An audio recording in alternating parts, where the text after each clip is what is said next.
4 نوع کافر هست. 4 نوع کافره. باید جوانهای ما این را بفهمند، بدانند. کافر مستأمن هست، کافر ذمی هست، کافر معاهد هست و کافر حربی هست. حالا کدام یک اینها کشتن اینها جایزه؟ کدام یک مباح الدمه؟ کدام یک باید کشته بشه؟ در تمام اقوال در دین، در اسلام، بحث کشتن در هیچ جا نیست که ما بکشیم، اما وقتی مجبور میشه انسان میکشه دیگه. اگر کسی وارد خانه شما شد، تفنگی هم به دست داشت و میخواست که شما رو بکشه، شما چه کار میکنیم؟ او تفنگ رو دراز کرده، شما چاکلیت رو دراز میکنیم، بگیریم این مینور بخور باز من بکش. چه کار میکنیم؟ اگر وقتی کافری داخل خانه آمد و میخواست قصد کشتن رو داشت، چه کار باید بکنیم؟ اول باید این کفار رو بشناسیم.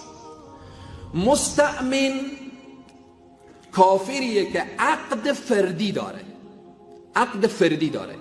یک کافری پاسپورت خود ویزا میکنه، یک فردیه، 2 نفر، 3 نفر، 10 نفر، 50 نفر، یعنی از یک فرد شروع میشه تا هر چی که باشه.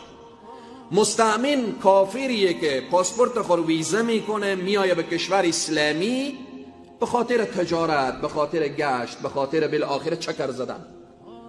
وقتی پاسپورت گرفت و به کشور اسلامی داخل شد، جان ازی در امنه.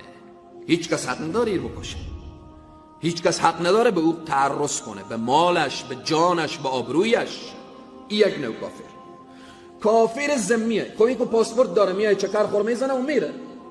کافر ذمیه که در کشور اسلامی زندگی میکنه، به بیت المال مسلمین چیزی میپردازه و دولت اسلامی حمایت جانیور، مالیور، آبرویور داره، چون او چیزی میپردازه سالانه. ذمی، اهل ذمی میپردازن سالانه همون چیزی که دولت تعیین کنه. دولت باید جان ازیر، مال ازیر، آبرو ازیر، خانه ازیر، زندگی ازیر، همه باید حفظ کنه. در امنیت کامل به سر میبره. کافر حربیر اگر کسی، کافر ذمیر اگر کسی کشت، قصاص میشه.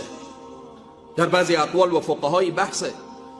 میاییم کافر معاهد، کافری که با او عهد بسته میشه، بین 2 کشور عهد بسته میشه، مثل صلح حدیبیه. رسول الله صلی الله علیه و سلم با کفار عهد بسته کردن که ما به شما کار نداریم، شما با ما کار نداشته باشید.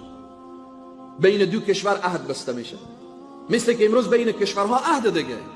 شما وقتی میریم به امریکا حق نداریم شهروند امریکایی رو بکشیم. شما وقتی میریم به اروپا، به یکی از کشورهای کفری و یا او میایه به این، همین عهد بسته شده. این معاهده. پس این 3 نوع کفر نه کشته میتونیم، نه اذیت کرده میتونیم. کافر مستأمن، کافر ذمی و کافر معاهد. در بخش ذمی، حفظ جان و مال ذمی به عهده دولت اسلامیه، حکومت اسلامیه. اما معاهد دیگه باز جانی و در امنیه که مسلمان بره و به کشور خودی هم حفظ کنه. نه، چون چیزی نمیگیره، حفظی هم نداره. اما از اهل ذمی باید حفظ بشه. این 3 کافر کشتنی و درست نیست. نبی مکرم اسلام میفرمایند اگر کسی مستأمن رو بکشه، حالا در امن آمده، پاسپورت گرفته، به خاطر تجارت، به خاطر معامله، به خاطر دید و بازدید، نبی مکرم اسلام میفرمایند هر کس چنین کافر رو بکشه داخل جنت نمیشه. اینقدر وعید آمده. میایم کافر حربی. کافر حربی چه کافریه؟ کافری که تفنگ بم شونه خود کرده باشه، وارد کشور اسلامی شده باشه. این کافر حربیه. مثلا این کفاری که در عراق، در سوریه، در افغانستان، در کشورهای اسلامیه، اینا هر کس مستأمن بگه اشتباه میکنه. اینا چکر زده آمده. این کافر تمام علما، جمهور علما به این نظرن که مباح الدم والمال، خونش بریز، هر جا برابر شد بزن.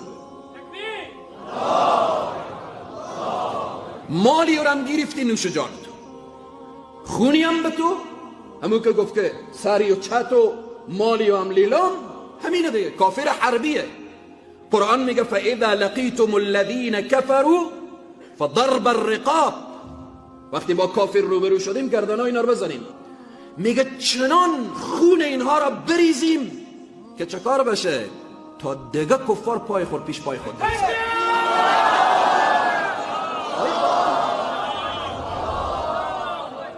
آیه قرآن میگه وقتی اسیر گرفتیم فشد الوثاق، دست و پای اینا رو محکم ببندیم، دست و پای اینا رو ببندیم. جالب اینه که امروز دشمنان اسلام به کشورهای اسلامی داخل شدن.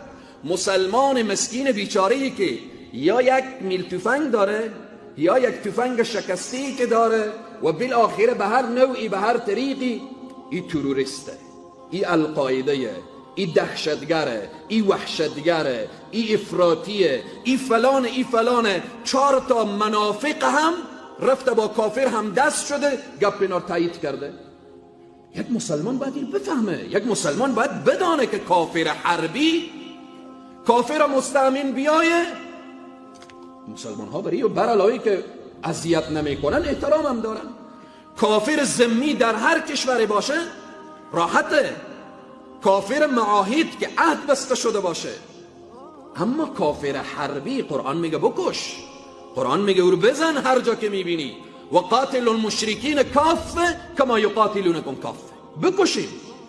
کافر که تفنگ به دست داره به خاطر چی آمده؟ به خاطر چی هست؟ به خاطر اینه که بالاخره بیای طرف موتو نگاه کنه. تفنگ رو به دست گرفته تا من و تو رو بکشه، میکشه هم. 20 سال میشه به می افغانستان مسلمان ها چند کشته شدن. حافظ قرآن رو نکشتن، عالم رو نکشتن، مسجد رو بمبارد نکردن، دارالحفاظا رو بمبارد نکردن، مدارس دینی رو از بین نبردن، علما رو به زندان نینداختن، کل اینها. پس به این جوانی که یکی از جوانها آمد گفت که شما گفتیم کافر رو ما میکشیم که دست ما نمیلرزه.